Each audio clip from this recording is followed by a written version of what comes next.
Hi, this is Anna Hackman Green Talk, and I am growing sweet potato sips. I just want you to take a look at what I'm doing. I'm trying a test. This sweet potato sip, I'm going to move this around for you so you can see, was planted in potting soil in an aluminum container. I'm going to back up just a little bit so you can see it. You know, I have holes in it so it can drain. And the reason why I put it in aluminum is that I had a seed mat that I put underneath it, figuring that aluminum's a really good conduit. But to be honest, that didn't really help very much. But we are here now. What you're seeing is the sips. This is what's growing out of the sweet potato. It's kind of hard to see. Can you see the... Now, I've already pulled off about 4 or 5, maybe even 6 sips off this sweet potato. This is a white sweet potato, by the way. So all I did was, put some soil around it and kept it moist. And the trick of it was, I have halogen lights and in the house. So I use those to help spur along the growth because sweet potatoes like heat. I actually used my grow lights. That didn't help very much. I used a seed mat underneath. That didn't help very much. But the halogen lights just really kick-started the sprouting. Now, I also tried it with the old way. Everybody talks about this, which is cutting the sweet potato in half and then sticking, toothpicks on the side to keep it level. It's kind of awkward right now, but you get it. But see, look at the roots underneath it. And I've taken one off of this. This method with the dirt and the soil actually did a much better job than this method.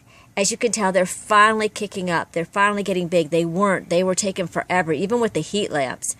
So I would strongly recommend, if you're going to do potato sips, is use potting soil and kind of bury it. I didn't bury it a lot. I kind of buried it up to the side, like up here. As you can see, it's kind of gotten down since it's been raining outside.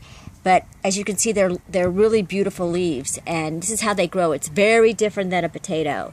So what I'm going to do is, once it gets to 4 inches, I'll give you an example. You see how this is? Once it gets to 4 inches, 4 to 8 inches, you want to snap it off down below. And I have another video that shows you what it looks like once you root them. You snap them off down there and go ahead and stick them in water. And within 2 days, you have roots. And you can go ahead and put them in, your pots. Now, what I do is I plant mine in potato bags. Some people plant them in their beds. I use potato bags. It's just easier for me.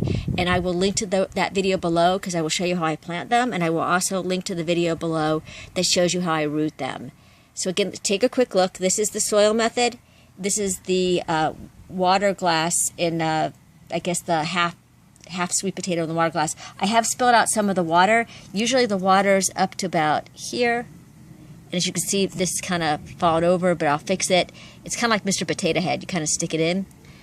And I'd like to know in the comments below, how do you grow your potato sips?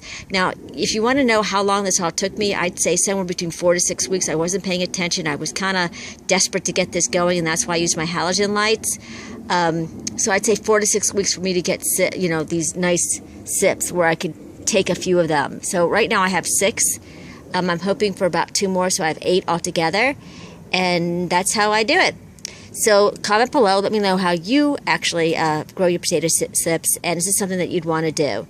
Like always, like and share my video, and subscribe to my free newsletter.